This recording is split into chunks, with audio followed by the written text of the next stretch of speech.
Welcome to the 4A review. We're going to review the 4A final from 2017. Hope you like the new intro.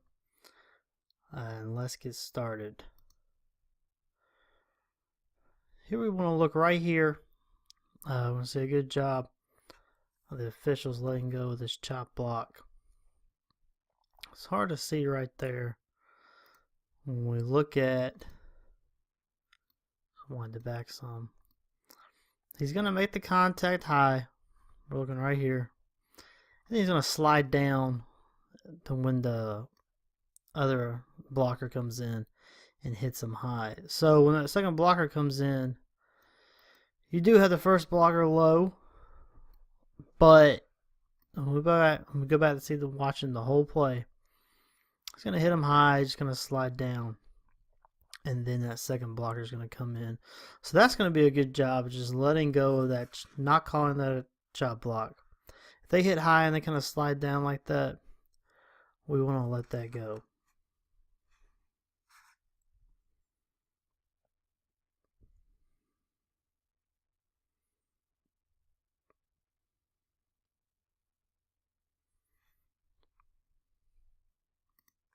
It's a good job of the wing official here. He's got a false start. He's going to throw his flag to the side of the offending team, in this case the offense, and then run toward his R, giving the signal. Maybe don't run quite as far out, but do run toward their R. Good job stopping the clock.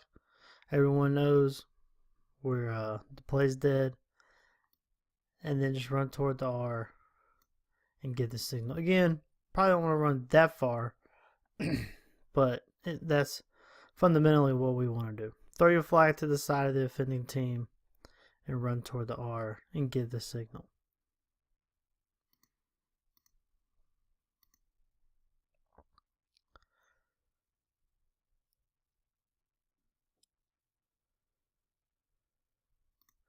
We're going to look at this lead blocker, this fullback. It looks like you got the defender coming in low, like he's going to hit him low, hit this running back low.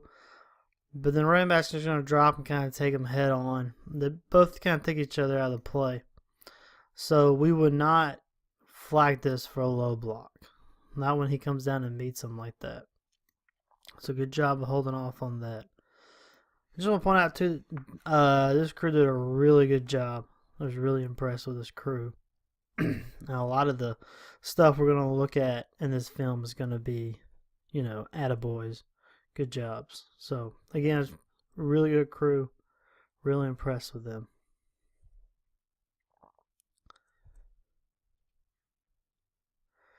Here we're going to get good deep coverage. We want to look at the pre-snap.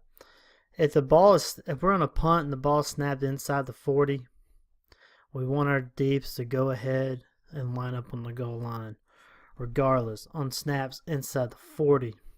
And see, this one's about the 44. So there you kind of want to gauge it. If your receiver is set up on the 10, then we would want you to go ahead and get on the goal line. As you can see, it looks like the field judge is on the goal line already, which is fine. The side judge, he did not set up on the goal line. Again, that's fine too. Just preference what you think this punter is going to do. If it's a good punter, you think he can put it in the end zone, go ahead and get on the goal line. I just want to show you a good coverage. Field judge is on the goal line, ready to rule on that.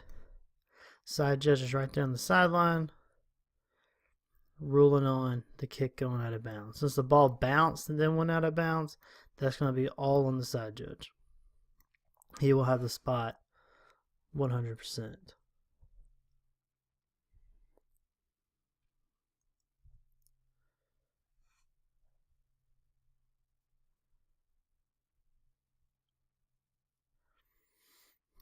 Here, I like this as a no call, and I believe they did not call this. He's just, this defender's just going to kind of run himself out of the play. Yeah, you see some hands in the back right there. But he did initially contact him in the side, and this defender just kind of ran himself out of the play. So that's a good job on not calling that, holding off on that. We don't want to bail that guy out because he ran himself out of the play. You see, it looks like he initiates contact there in the side anyway. And he does kind of shove him in the back, but again, that defender ran himself out of the play. So we would want to pass on that.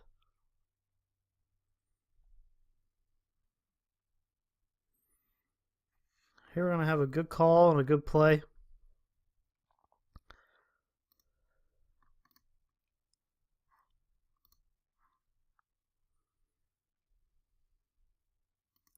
Let's go back to the beginning and we'll see this wing work his way down to the goal line so that he's right there ready to rule when this play happens. Here we have the receiver. He has possession of the ball, feet down in bounds, beyond the goal line. So he's got possession of the ball, feet in bounds beyond the goal line, maintain possession all the way, and that's correctly called a touchdown.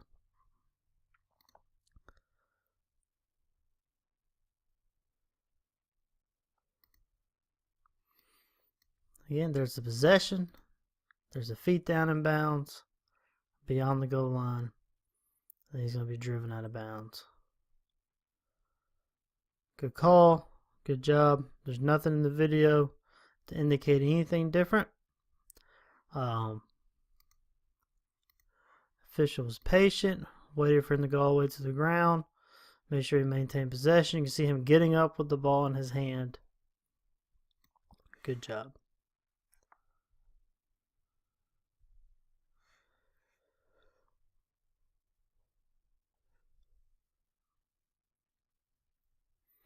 We're going to have a deep kick.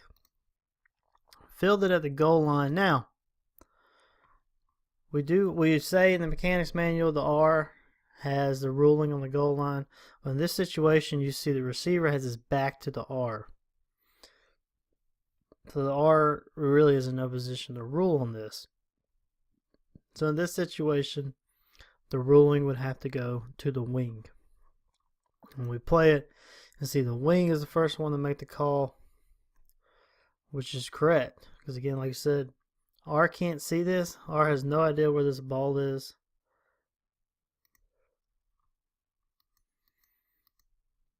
So the wing is right there looking right at it. The wing can see where the ball is. So in that situation, the wing would have the call on that. These next three are going to be good no calls on holds. Ones that we really just want to let go. Here on the surface, it looks like it could be a takedown block. But when we look at it closer, we're going to see it's just kind of, it's not really much there. He doesn't grab him and hold him and bring him down. He just kind of falls while he's engaged.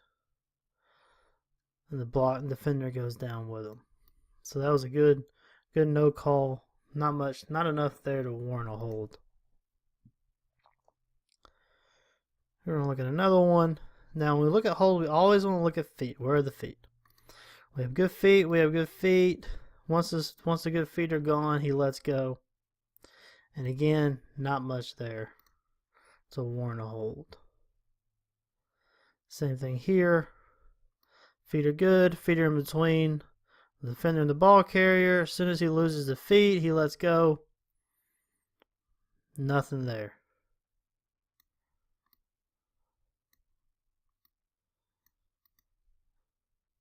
That block right there too is mostly in the side. The initial contact's mostly in the side. And just like the defender turns on them. So both of those are good no calls on blocks. Here's another one. Again, just not much there. Look at a closer view of it. Just not enough to warrant a hold. Even at the point of attack. Good job by the wing right there. Moving down to the goal line. So good play. Good job all around.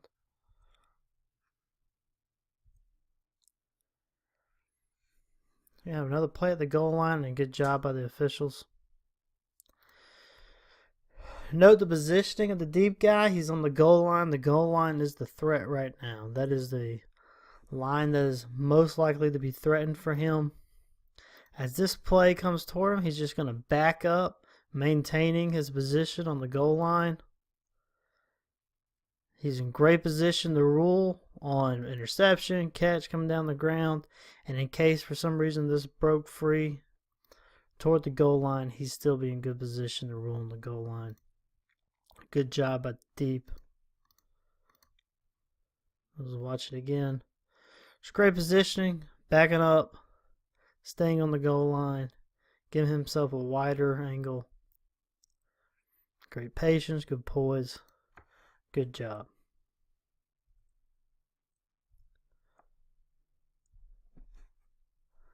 Here you have good reverse goal line mechanics by the line judge. As soon as the ball snapped, he's hustling back towards the goal line. And then when that happens, he's already on the goal line, ready to rule. Make sure he's quick to come back and spot this. Moving up, grabs the spot. Just so everyone knows it's not a safety. He's got it. Good job there. Players want a safety, but he grabs that spot pretty quickly. So everyone in the stands and the coaches know that's not a safety. Good job.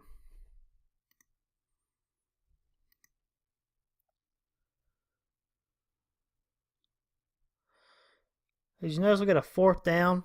So we're going to stop the clock no matter what happens at the end of this play. Let's watch this head linesman down at the bottom. Comes in, he's a little unsure. Looks like he starts to stop the clock. And then maybe he realizes he doesn't know if it's the line to gain. Remember, we always want to make sure we know what down it is. It's a 4th down. Just go ahead and stop that clock. Because remember, 4th down, we're stopping the clock on anything. So we just always want to know what down it is. I know a lot of crews go ahead and get on the radio and say, hey, we got 4th down, clock stops on anything. That way when this happens, you can just, as long as you know he's down, just go ahead and stop the clock.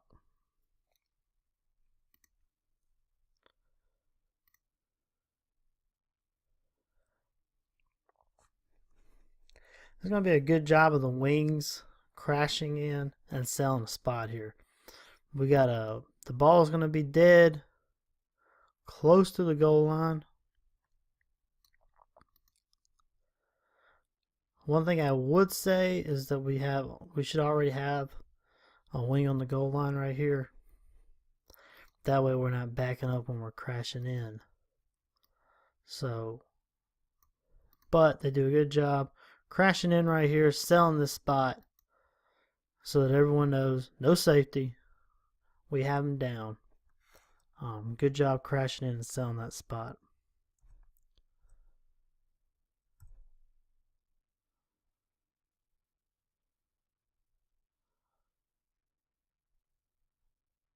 Notice we have a 3rd down, and we're going to be close to the line to gain. But when we come in, our wings are off by a yard. And see, it's pretty crucial. One's going to have really close to the 1st down, and then one's going to be at least a yard short. So we want to make sure that we're on the same line when we're crashing in. It looks like this would probably be the person with the best view of the spot is probably that line judge right there. And he's the one that's coming in a couple of yards short. So it looks bad because remember we do have coaches up top. They're seeing this. And it can be problematic when you got one official a yard further downfield, especially in close line of gain right here.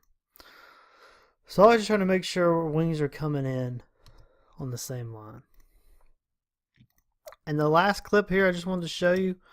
Nothing really weird about it. It's just you don't see an onside kick after a safety much. And here, you're kicking off from the 20. We just had a safety. This is toward the end of the game. They're going to have an onside kick.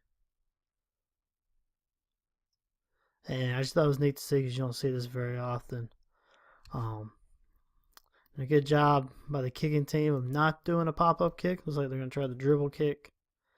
It just didn't work out for them. But you don't see onside kicks after a safety much. So now you all can say you saw one.